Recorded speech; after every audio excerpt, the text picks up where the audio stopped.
Welcome. My name is Glitch. Today I shall be sharing a scary story with you.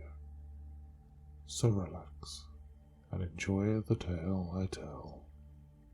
Let us begin. The ones responsible for the winter massacre were those dreaded second homeowners. They swarmed in our little town like a plague of locusts, snatching up the property left and right, and demanded we put up anti-homeless architecture and ban the teenagers from the village green. Soon Main Street was clogged with Bentleys and luxury sedans. The house prices doubled, then tripled. Half the bars and restaurants were closed. Those jobs paid minimum wage after all, and nobody was making that sort of cash. At least anyone making it couldn't afford to live here anymore. The council called for an emergency meeting. Unfortunately, the newcomers knew how to play that game. Hell, they invented that game. The first man who spoke said, "There's a ton of eat the rich that we need to be conscious of here." A murmur of agreement went up. Another lady added, "I pay taxes, and I'm sick to the front teeth of getting vilified." That drew a round of applause. Did the mayor step in to fix things? No, of course not. His son was a realtor after all. Those greedy bastards lined up their pockets and watched the rot set in. Maybe things could have worked themselves out. Maybe there was a way to keep everyone happy and address the inequality. Maybe. But the newcomers were about to commit their fatal mistake. They all hated raw flesh Rita from the start. On street corners they'd say, "That statue, a damned eyesore. Why can't we get rid of it?" Loud enough so everyone could hear. Us locals were outraged. Raw flesh Rita had been there for centuries. She was deeply ingrained in the town's DNA, a part of what made it what it is. The vote to remove her failed. But now we had a serious problem. Residents who didn't respect our town's unique customs and traditions. When we told them about the upcoming ceremony, they sneered. "You want us to trudge up that giant hill at midnight and pay an offering to an ugly old statue?" No. "We warned them," my dad said. Can't say we didn't warn them. But what happens if too many people refuse to pay the tithe? I asked, anxiously. My question hung in the air. The night of the ceremony was cloudless and bitter.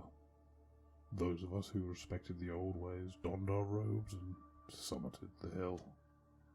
Hoods upturned to guard against the chill, and kneeled before Rita to say thanks for another blessed year, hoping she would accept our meager offer. She didn't. For the first time since the ceremonies begun, a huge portion of the residents had refused to offer up a tribute, and Rita wasn't about to be cheated. Rubble cascaded from her joints as they slowly ground to life. She lifted one titanic foot off the platform, then another, quickly shedding layers of rock, becoming a 30-foot figure made of exposed meat, muscles, and nerve endings. The skin of her body, which had been entirely cleft off from head to toe, wrapped around her left arm, looped her waist twice, and then trailed behind her like a ballroom gown. With each step she made, the earth rumbled beneath her. The vibrations travelled through my forehead and made my teeth rattle.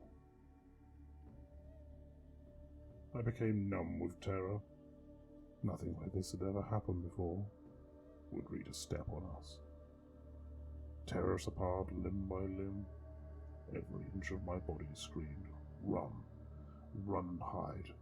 Run as far as you can and hide in the deepest hole you can." But I didn't. None of us did.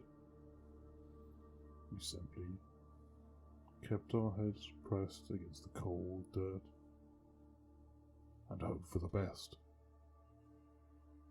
As it turned out, Rita only punished two of us, the mayor and his son, the realtor.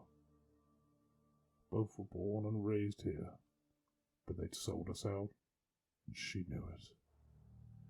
We watched in horror as she peeled their faces like grapes. Then, to our greatest relief, she descended the hill, crushing bushes and throwing down trees like they were made of twigs. The aftershock of her tremendous, unbelievably loud, and unforgettable terror of all the steps gradually easing. Rita soon brought the town to its knees. The hills echoed with the bloom of her roars. Second homeowners' screams and shrieks were more of a whisper, a murmur. Houses were smashed, their inside walls exposed. However, Rita's destruction appeared deliberate, targeted, like she was a surgeon cutting out the cancer of the town. A frenzy of sports cars and other expensive automobiles attempted to flee, but Rita made for the highway, leaving behind giant craters, and began tearing the vehicles apart. Those trapped inside tried to run, but they had no hope of escaping or outrunning her. After she returned to her podium and transformed back to stone, we descended the valley, only to find the streets lined with corpses. Bodies hung upside down from streetlights, flat against the park benches, spread out over sidewalks. Every last store window, the same ones that had to close, glistened with blood. And when the sun hit Main Street, before we could even begin the cleanup, there was a sickening scent of baking body parts and entrails. Questions were asked by the friends and families of those who lost their lives. Fortunately, we had cleaned up things long before anyone had discovered what had happened. The local sheriff came up with a clever cover story. The federal authorities knew better than to ask too many questions about what goes on here. Life returned to normal. Was the Winter Massacre a disaster? Undoubtedly. A terrible tragedy? Most definitely. But I will say this much. Certainly fixed the local housing crisis.